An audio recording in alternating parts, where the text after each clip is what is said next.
जूही अपने पति दीपक के साथ रहती थी। जूही घर संभालती और दीपक काम करता। ऐसे उनका घर चल रहा था। एक दिन जूही घर की सफाई कर रही होती है।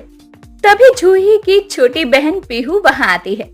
अपनी बहन को ससुराल में देखकर जूही काफी खुश होती है और उसे गले लगाती हुई कहती है, अरे पीहू तू यहाँ?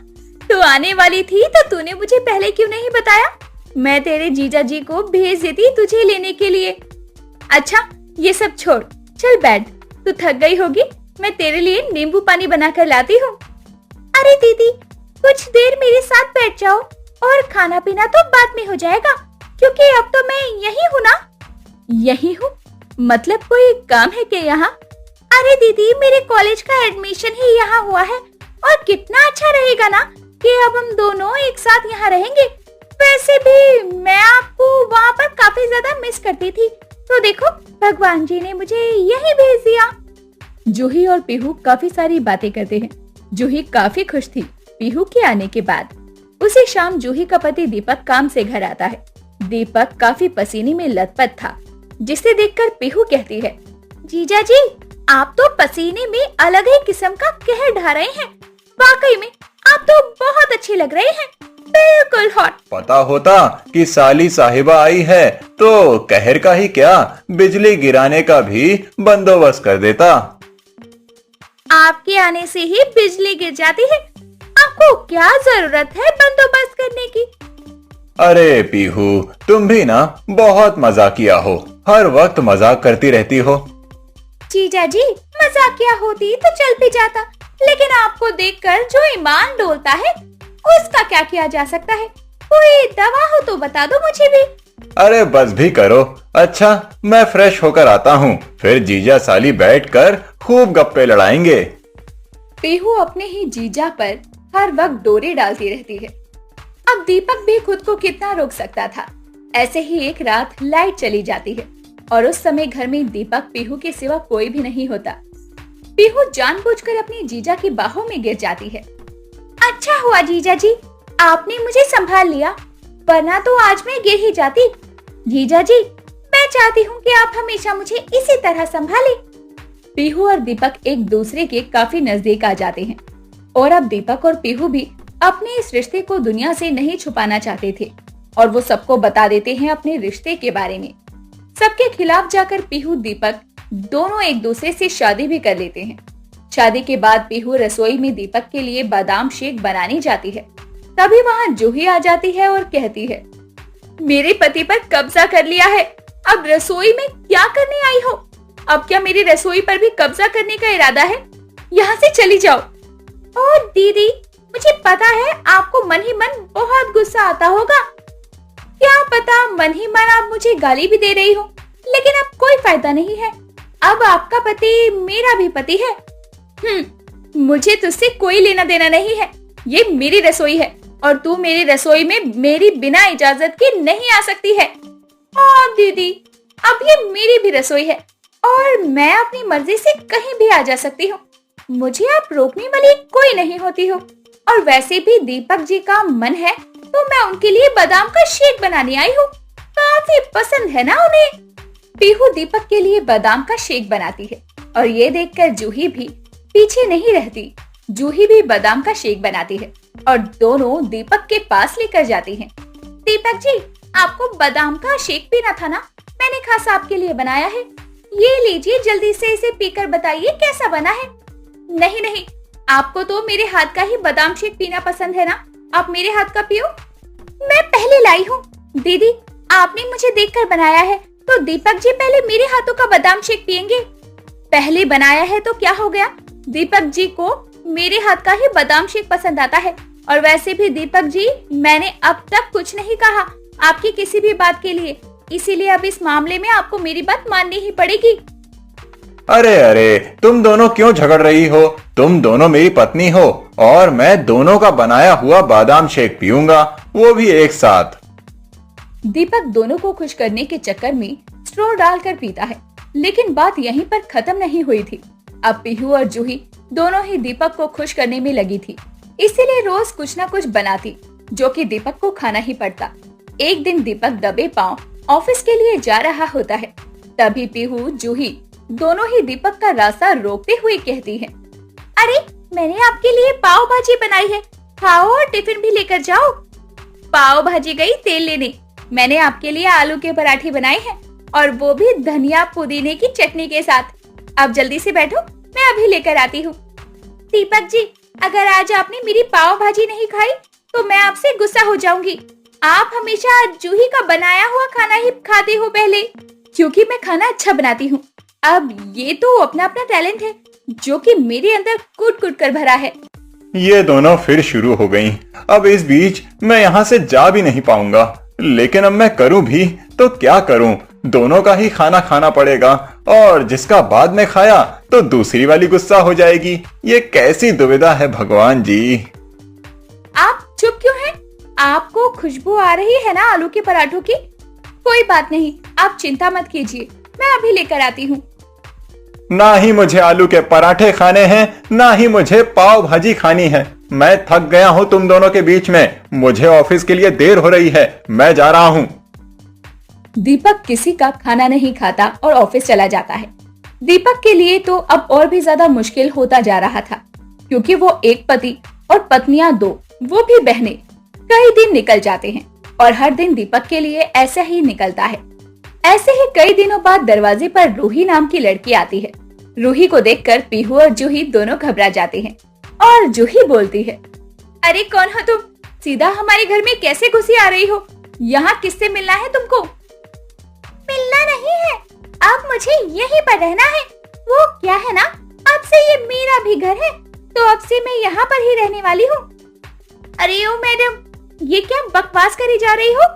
ये घर हमारा है और हमारे पति के नाम पर है, तो आप कौन है और किस हक से हमारे घर को अपना बना रही हो?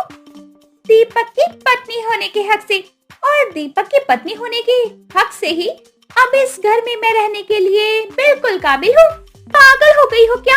हम हैं दीपक जी की पत्नी, एक नहीं वो भी दो दो। तभी दीपक रूही का सामान लेकर आता है और बोलता है, ओ अच्छा, तुम लोगों ने आपस में बात कर ली। ये रूही है मेरी तीसरी पत्नी और तुम्हारी सौतन। क्या क्या? हाँ, अब से ये हमारे साथ इसी घर में रहेगी। तुम दोनों ने मुझे परेशान करने में कोई हद नहीं छोड़ी ना, तो अब जरा एक को और अपनी टीम में शामिल कर लो। पीहू और जूही दोनों ही शांत पड़ जाती हैं।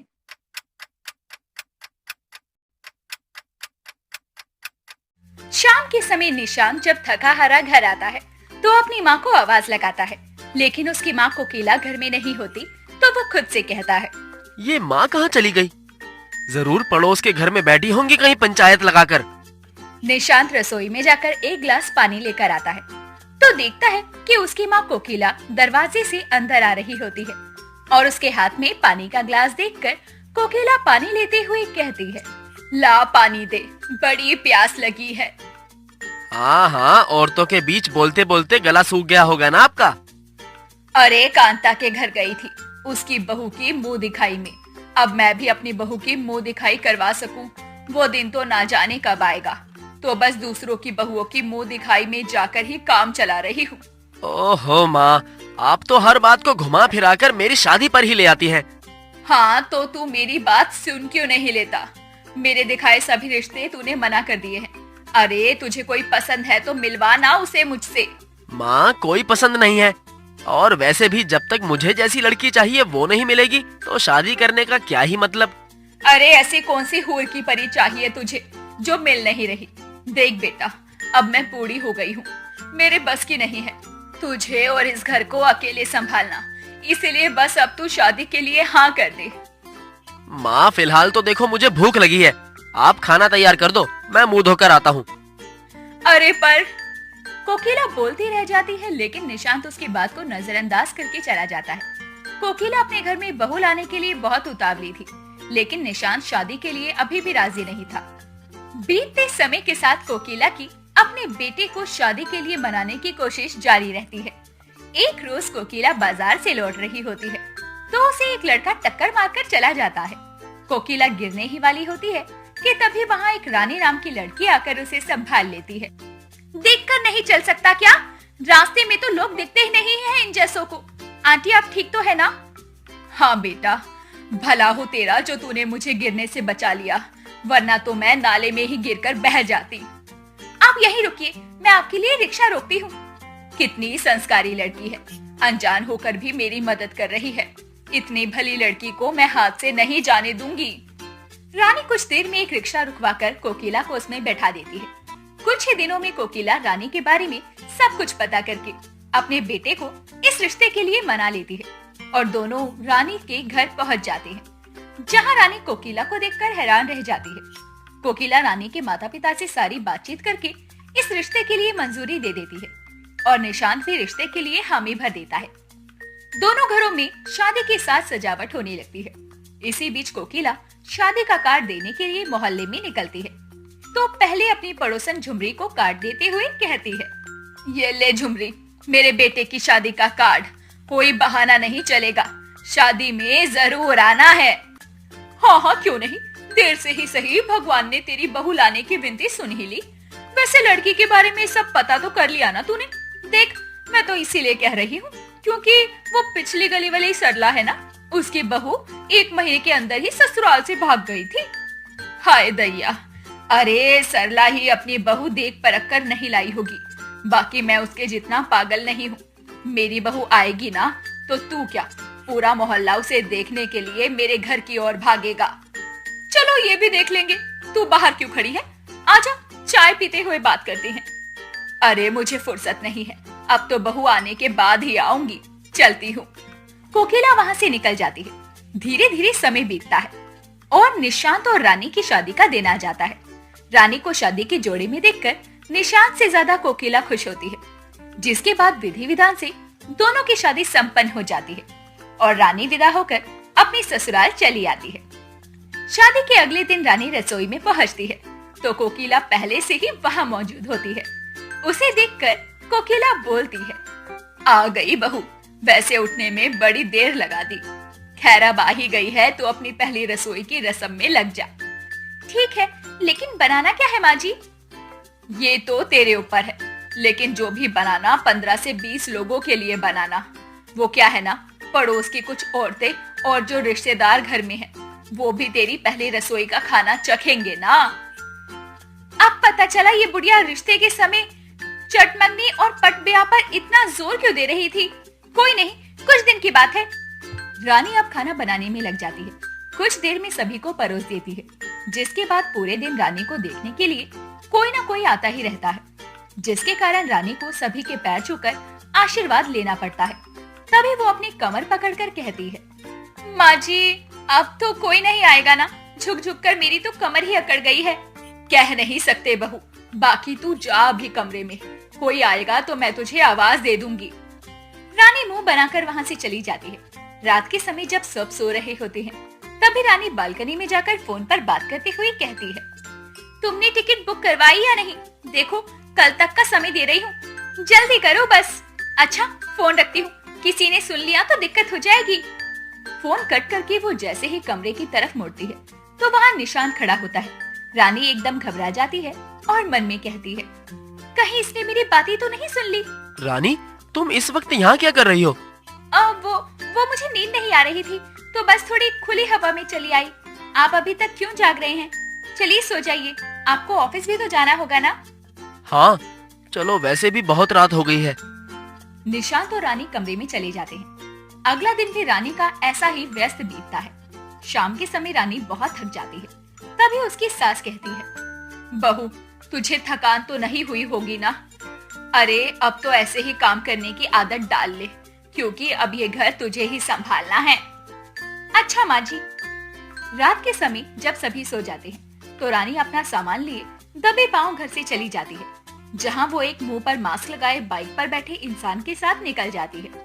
सुबह कोकिला जब नहा धोकर अपनी बहू को चाय के लिए आवाज लगाती है तो कोई जवाब नहीं आता। तो कोकिला उसके कमरे में जाती है। वहाँ भी ना मिलने पर वो उसे पूरे घर में ढूंढती है, लेकिन रानी उसे कहीं नहीं मिलती। तो वो मोहल्ले वालों से भी पूछती है।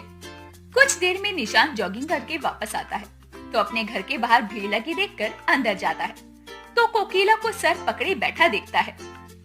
क्या हुआ माँ, आप इतनी परेशान क्यों हो?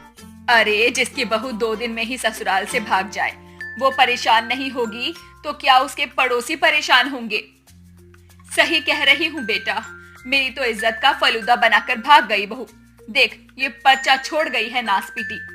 तभी कोकिला निशांत को रानी की छोड़ी गई चिट्ठी पकड़ाती है। उसे पढ़ते हुए निशांत कहता है, मुझे 2 दिन का मेहमान समझकर भूल जाना, क्योंकि इससे ज्यादा मैं ससुराल में टिक नहीं सकती। हाय दैया, कौन सी मनहूस घड़ी में मैंने इसे बहू बनाया था। और ये तुम्हारी बहू तो सरला की बहू से भी तेज निकली। उसकी 1 महीने पर तो भागी थी, तुम्हारी तो 2 ही दिन में ससुराल से फुर हो गई। निशांत तो हैरान था और बेचारी कोकिला के तो अपनी बहू के भाग जाने से सारे अरमानों पर पानी फिर